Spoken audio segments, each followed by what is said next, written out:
Беларускую міліцыю будуць вучыць зэкі і забойцы. Я бацька пачала вайну з еўраоптам, а дакументальнае відэа з 2020 года выклікала вялікі скандал. Вітаем, сябры! Гэта наша Ніва і галоўныя навіны 25 ліпеня. Міністр унутраных спраў Беларусі Кубракоў сустрэўся з вагнераўцамі. Гэтым хваліцца прэс-служба яго ведомства. Наймітаў запрасілі ў вучэбны цэнтр міністэрства, бо сілавікі ўжо неаднаразова паўтаралі. Яны спадзяюцца, што вагнераўцы будуць іх навучаць. Цяпер гэтае супрацоўніцтва і абмяркоўвалася з удзелам аж самого міністра. З'явілася нават агульнае фота. На ім, праўда, няма Кубракова, але ёсць іншыя вядомыя твары. Побач з заблюранымі вагнераўцамі можна заўважыць сумна вядомага Мікалая Карпянкова, былога начальніка губазіка, а цяпер намесніка міністра, а таксама камандзіра мінскага амапу Балабу. Ну і напрыканцы адзначым, не варта забывацца, хто такія вагнераўцы. Па-першае, частка з іх гэта былыя расійскія зэкі. Па-другое, прыгожынскія найміты – гэта людзі, якія рыдлёўкамі расчлянялі сірыйца і пасля здзекаваліся з яго цела. Гэта людзі, якія паказальна забівалі кувалдай свайго былога байца і яшчэ і самі здымалі ўсё гэта на відэа. Вось у каго цяпер будзе вучыцца беларуская міліцыя. Лукашэнкаўцы працягваюць раздаваць жытло сваім. Днямі прапагандыст Кірыл Казакоў пахваліўся тым, што атрымаў ключы ад новай кватэры ў Мінску. Знаходзіцца яна ў Чыжоўцы. Гэта ўскрайкі Мінска каля Кальцавой. Казакоў раней быў гендырэктарам канала СТБ. Менавіта пры ім запусціліся людажэрныя перадачы «Азаронка». Пасля Казакова паставілі гендырэктарам газеты «Мінская праўда», якая ўзносіць Лукашэнку і ганіць захад. Але і на тэлебачанні ён застаўся. На тым жа СТБ Казакоў вядзе перадачу па существу. І вось, нагаварыў сабе на жылплошчу. Кватэра ў спальніку Лямкада, канешне, не віла на возеры Кома, як у Салаўёва, але якія прапагандысты, такія і мы бонусы. Таксама першыя кватэры аддалі вайскоўцам. Раней Лукашенка загадаў, каб пасля 25 гадоў службы вайскоўцы атрымлівалі ва ўласнасць арэнднае жыллё абсалютна бясплатна. Цяпер Міністэрства абароны хваліцца. Першыя кватэры ўжо перадалі. Паказалі нават сюжэт з удзячнымі вайскоўцамі. Гэта падпалкоўнік спецназа і маёр авіацыі.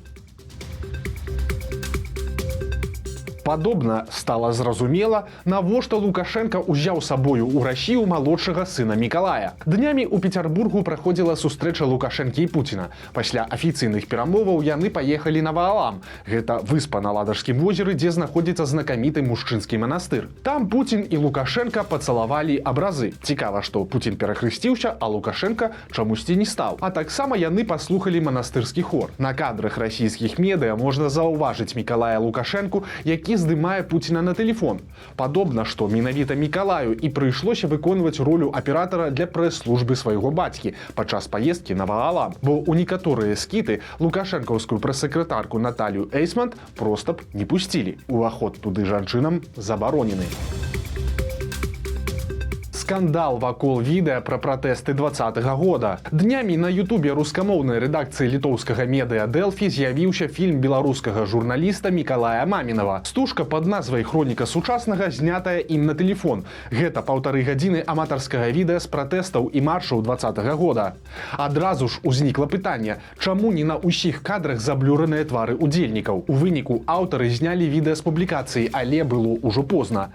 Беларускія сілавікі пахваліліся, што ўжо спампавалі сабе ролік і пачалі пагражаць новымі арыштамі. Наколькі менавіта гэты фільм можа нашкодзіць, пытанне складанае, бо сілавікі і так маюць гіганцкі масіў даных з пратэстаў, і з камер назірання, і проста з медыа і садсетак саміх удзельнікаў. Бо ў жніўні-верасні 2020-га ніхто не чакаў, што рэпрэсіі запрацуюць з такой сілай. Тады твары удзельнікаў не замазвалі журналісты, і самі людзі выстаўлялі свае фота і відэа з маршаў. Цяпер жа аўтар фільма Мамінаў апраўдваецца.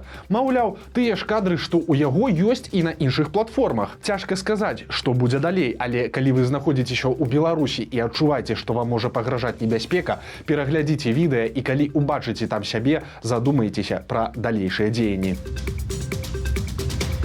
Наша любимая рубрика «Без каментароў». Ёсць такі скульптар Валянцін Занковіч. Чалавек немалады, заслужаны і адзін са стваральнікаў знакамітага мемарыяла «Хатынь». Цяпер Занковіч ухваляе Сталіна, называе СССР вышэйшым дасягненнем чалавецтва і вырабляе зусім іншыя скульптуры. Эскіз адной са сваіх работ Занковіч паказаў азаронку. На ёй нечакана Лукашенка у касцюме, але басанож і з гадзюкай. Як тлумачыць сам скульптар, у яго Лукашенко без абутку быў старшынёй калгаса, і басанож хадзіў па барознах, а гадзюка там вось чаму. И вы понимаете, почему эта гадюка, его враги до сих пор его атакуют, до сих так пор это элементарно, конечно, понятно, потому что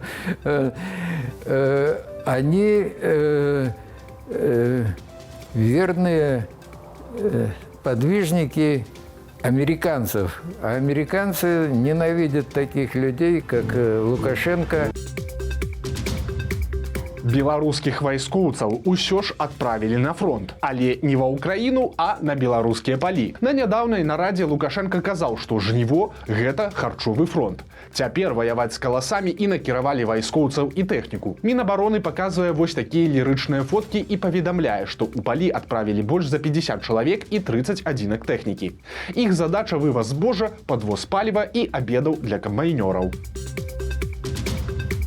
Працягваюцца здзекі і з іншых палітычных вязняў. Марына Адамовіч, жонка Мікалая Статкевіча, паведаміла ў Фэйсбуку. Яе ліст мужу ў калонію вярнулі назад, прычым з пазнакай адмова ад атрымання. Відавочна, што гэта чарговы інструмент для катавання вязня. Нагадаем, што пра Мікалая Статкевіча нічога не вядома ўжо больш за 5 месяцаў. Пра яго няма аніякіх звестак. З лютага ад палітвязня не даходзяць лісты нават сваякам. Прабачце, але мы зноў пра гродзенскую ябацьку Вольгу Бондарову. Цяпер яна пайшла вайной на Еўраопт. Нагодай стала вось такая карцінка. Вы можаце бачыць на ёй рэкламу бонсцікаў, але ж у Бондаровай свой позірк. І яна ўбачыла ў гэтай карцінцы нішто іншае, як прапаганду ЛГБТ. А канкрэтна абурыў жанчыну хлопец з плаката. Гэта Дмітрый Сіўчык, блогер пад псеўданімам Дім Дімыч, які мае больш за 6 мільёнаў падпісчыкаў у тиктоку і ютубе. Ён здымае відэа і музычныя кліпы, разлічаныя на дзяцей. У каляровых касцюмах спявае пра тых жа бонсцікаў ці бураціна. Акрамя таго, ён выступае на пралукашэнкаўскіх мерапрыемствах і ухваляе БРСМ. Але Бондарову ўжо панесла, і яна назвала блогера і вычварэнцам, і трансвестытам. У выніку Бондарова абяцае звярнуцца ў Мінадукацыі і ўжо напісала зварот да кіраўніцтва Еўраопта і міністра ўнутраных спраў Кубракова. А пазней да цкавання Дім Діміча далучыліся і іншыя праўладныя блогеры, у тым ліку і Азаронак. Акрамя таго, Бондарова абурылася і іншай рэкламай Еўраопта з удзелам лідара гурта «Дразды» Віталя Карпанова. Карпанаў, дарэчы, апошнім часам таксама дэманструе максімальна праўладную пазіцыю і выступае перад Лукашэнкам. Для Бондаровай жа ён змагар і вораг. Праўда, адзначым такі момант.